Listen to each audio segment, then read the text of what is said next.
Good morning students. Embryology, development of thyroid gland, a very important topic. Note down.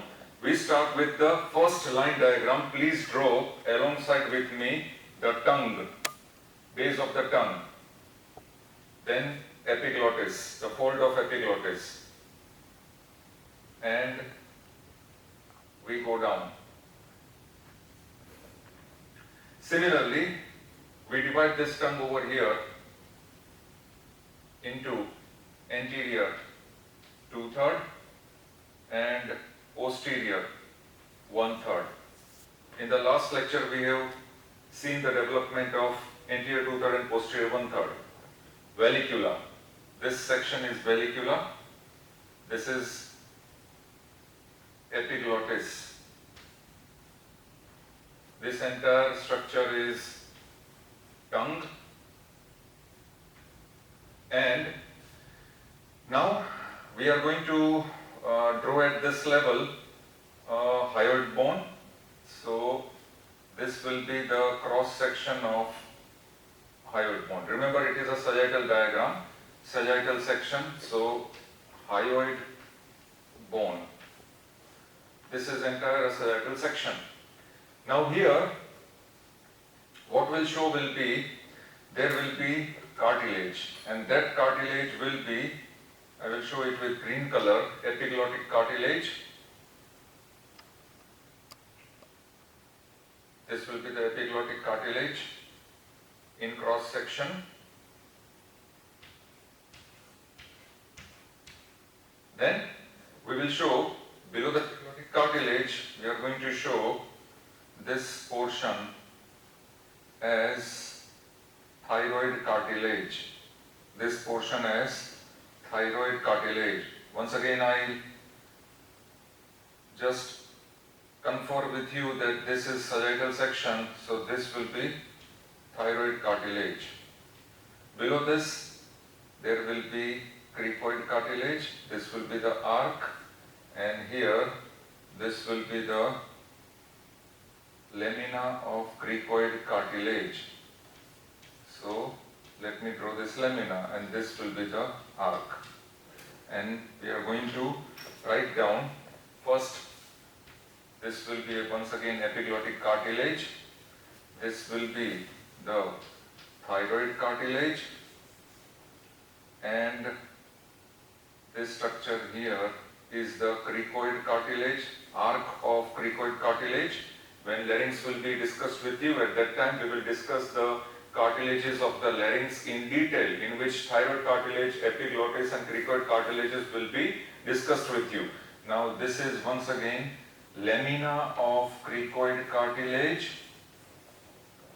and just above cricoid cartilage a small triangular piece of cartilage, and that will be, we will mark it as arytenoid cartilage. Remember, arytenoid cartilages are paired cartilage, and cricoid is single, median cartilage. But this is a sagittal section, and therefore this will be the inlet of larynx. Where my hand is there, this is the larynx. Here, below these cartilages, we will draw, if I use orange color, we will draw the tracheal rings. These are the rings of trachea. So please draw these tracheal rings. These are the tracheal rings. And therefore, we shall mark this structure as tracheal rings. Therefore, after completing this diagram, sagittal section, first point, development of thyroid gland. There will be, we go in a flow chart. On this side, we will go here in a flow chart, median thyroid diverticulum.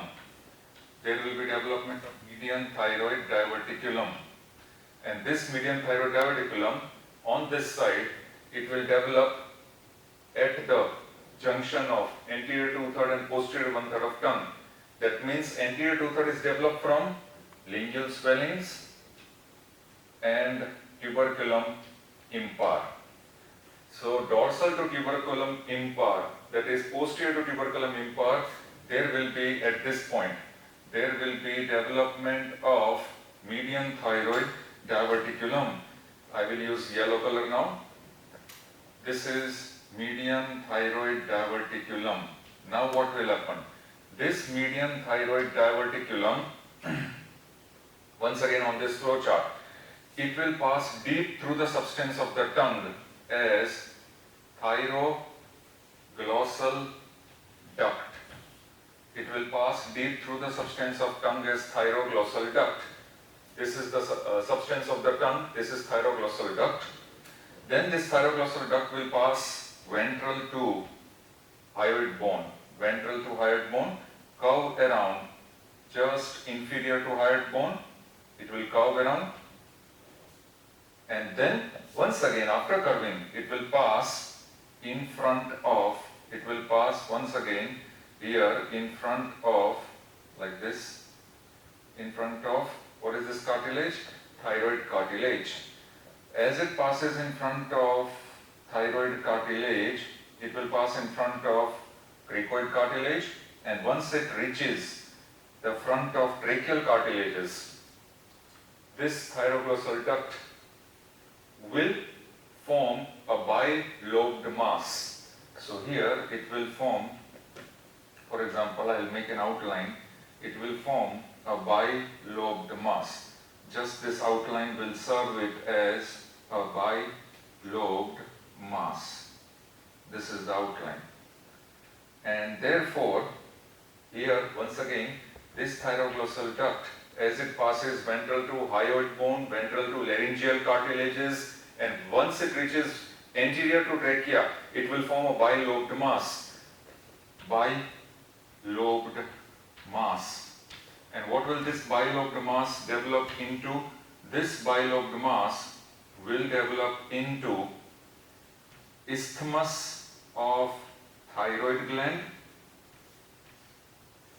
and plus the lobes of thyroid gland, plus the two lobes of thyroid gland. Therefore, this thyroglossal duct, as it comes in front of tracheal rings, it will form bilobed mass, which this bilobed mass will develop into isthmus of thyroid gland and lateral lobes of thyroid gland. What is isthmus and lateral lobes? Please come on this side. For example, very rough diagram. You must have seen, this is our thyroid gland. In cross anatomy, we have studied, this is the basic structure of thyroid gland. These are the two lobes, bilobed mass, and this is isthmus. These are the lobes. So this entire structure will develop, as I have shown here, in this manner when it reaches caudally. From the flow chart, we can determine that median thyroid diverticulum into thyroglossal duct into bilobed mass into isthmus of thyroid gland and lateral lobes of thyroid. This is one stage of development of thyroid gland. Here we finish first stage. Second stage now, once again we come here, we come over here. What will happen is that the remaining portion of the thyroglossal duct, as was shown here, the remaining portion of thyroglossal duct, entire portion will disappear. It has to disappear after development of thyroid gland. Only a small portion will remain in the cephalic region. And please come on this side. This portion which remains on cephalic region sometimes will be represented on the dorsum of the tongue as foramen caecum. And this foramen caecum will be present just behind tuberculum impar at the junction of anterior 2/3 and posterior 1/3 of the tongue. The remaining thyroglossal duct will disappear, and sometimes caudal end of thyroglossal duct will remain. If caudal end of thyroglossal duct will remain, then if we come on this side, it will remain sometimes as a triangular lobe which will be known as pyramidal lobe, which is attached to the isthmus. So pyramidal lobe, sometimes in cross dissection, if we find pyramidal lobe, it is nothing but a remnant of caudal end of thyroglossal duct. Note down. Then we come across to inside. The entire thyroglossal duct, before it disappears, please note down, the entire thyroglossal duct, before it disappears, it will develop into, we come on this side, extreme side, it will develop into, note down, bicellular follicle. Bicellular follicle. So if this is our bicellular follicle, that means two cell lines, there will be collection of colloid inside, and it will be known as primary thyroid follicle. It will be known as primary thyroid follicle. Then what will happen? This primary thyroid follicle will divide once again into so many cells, and these so many cells will form definite follicles, and these cells will form the secondary or definite follicles in this way. Of course, colloid inside, and therefore these follicles which are formed now will be known as secondary follicles. That is either secondary or definite thyroid follicles. This is the second stage of development of thyroid tissue. After completing this second stage, now final stage, third stage. In the third stage, let me rub it, very interesting. This stage you should never miss out. Remember, caudal pharyngeal complex. So we need to prepare, or rather a diagrammatic view, caudal pharyngeal complex in the pharyngeal arches. That caudal pharyngeal complex, if I draw on both the sides, I will just draw it on both the sides.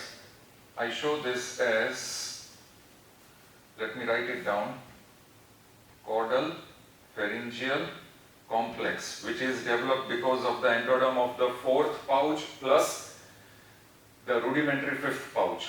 Now this caudal pharyngeal complex, in the previous segment I have discussed with you, it will differentiate, it will develop into thymic elements, lateral thyroid elements, and ultimobranchial body or ultimobranchial pouch.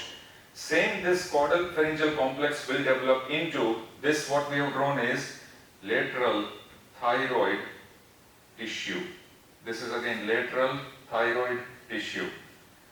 In the middle of the pharyngeal primitive pharynx, or in the middle of the pharyngeal floor, there will be one duct which is coming from above. Once again I'll use yellow color. This duct which we have discussed is thyroglossal duct.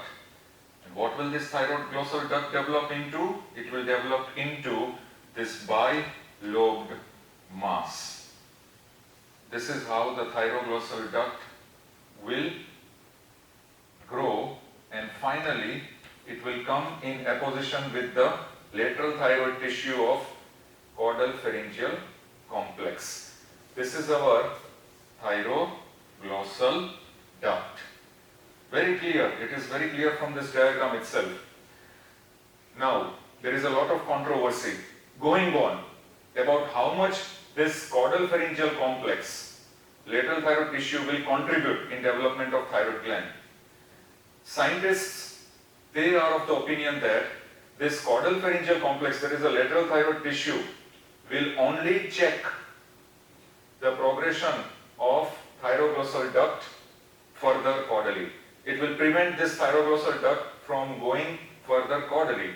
And second will be, this lateral thyroid tissue of caudal pharyngeal complex will help in differentiation of this entire thyroglossal duct into the entire thyroid gland.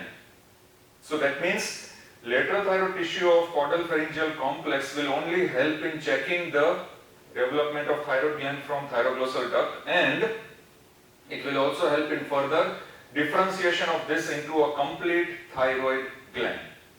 Here we finish the third and final stage of thyroid gland.